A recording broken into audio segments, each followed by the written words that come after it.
bagaimana kabarnya? Baiklah, sebelum belajar, marilah kita berdoa menurut kepercayaan masing-masing.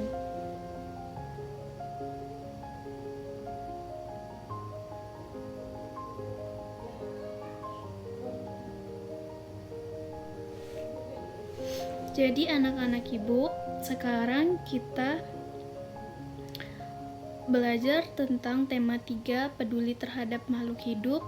Subtema 3, ayo cintai lingkungan. Pembelajaran 1. Baiklah anak-anak ibu, merawat tumbuhan dan hewan termasuk perilaku cinta lingkungan loh. Apakah anak-anak ibu di rumah sudah merawat dan menjaga lingkungan?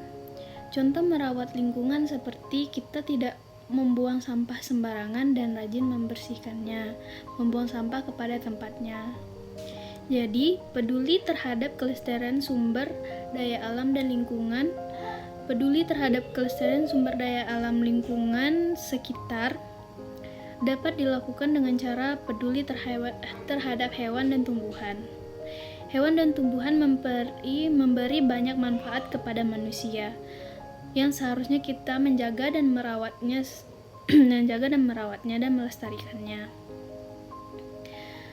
Tanaman yang tidak terawat mudah terserang hama dan penyakit. Tanamannya akan terlihat layu dan tidak segar, anak-anak. Jadi kita harus merawatnya dengan sebaik mungkin karena memberi manfaat banyak kepada manusia. Karena tanaman tersebut kurang nutrisi dan air. Jika anak-anak ibu tidak merawat tumbuhan tersebut, maka tumbuhan tersebut perlahan akan mati. Selanjutnya, hewan yang tidak terawat mudah terkena penyakit. Contohnya, apakah anak-anak ibu tahu burung merpati? Iya, burung merpati misalnya burung merpati yang sakit dapat menularkan penyakit ke makhluk hidup lainnya. Selain itu, kadang dari burung merpati yang jarang bersih akan menimbulkan bau yang tidak sedap. Jika burung merpati di dalam tanpa perawatan, maka burung tersebut akan mati.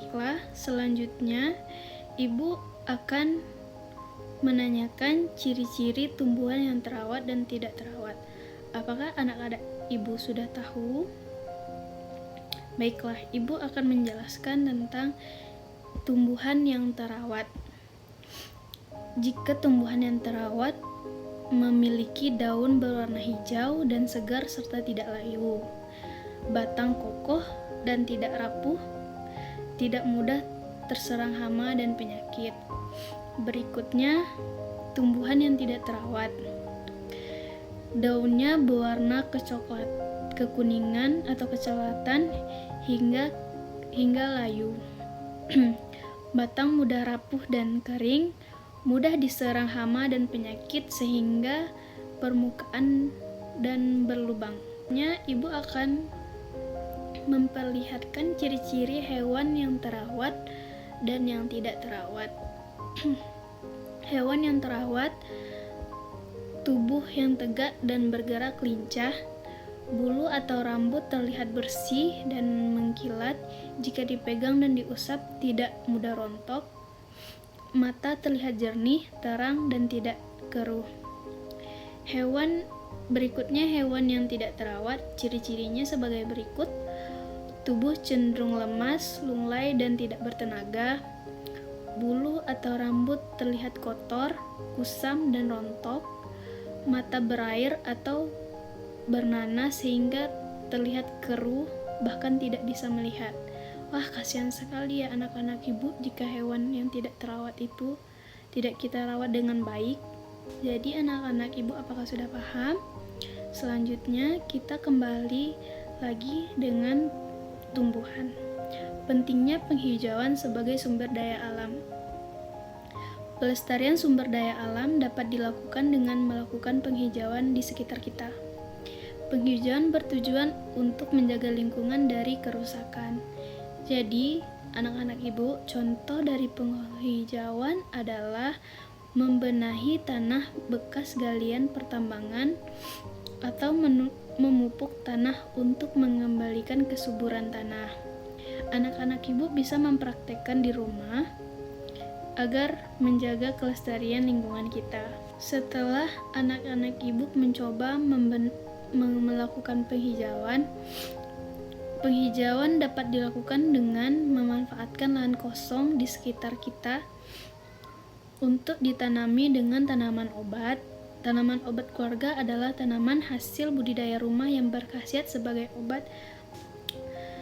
Tanaman obat keluarga biasanya ditanam di halaman dekat rumah, kebun, atau ladang yang tidak terlalu luas.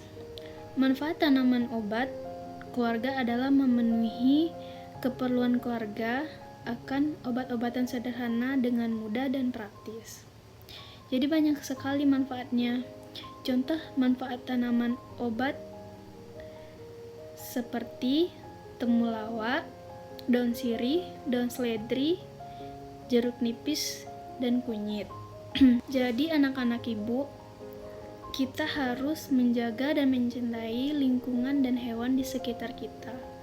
Caranya dengan tidak melukai hewan yang hidup di lingkungan kita, memberi makan hewan peliharaan dan tidak menelantarkannya, menanam lebih banyak tumbuhan di lingkungan sekitar, misalnya di pekarangan rumah anak-anak ibu, memberi pupuk dan membersihkan tanaman pengganggu secara rutin. Baiklah anak-anak ibu, berikut penjelasan dari ibu tentang materi kita hari ini. Apakah anak-anak ibu sudah paham? Jika sudah paham, agar anak-anak bisa menerapkannya di kehidupan sehari-hari ya. Baiklah, jika ada salah-salah kata ibu mohon maaf. Ibu sudahi dengan wabillahi taufiq wal hidayah. Wassalamualaikum warahmatullahi wabarakatuh.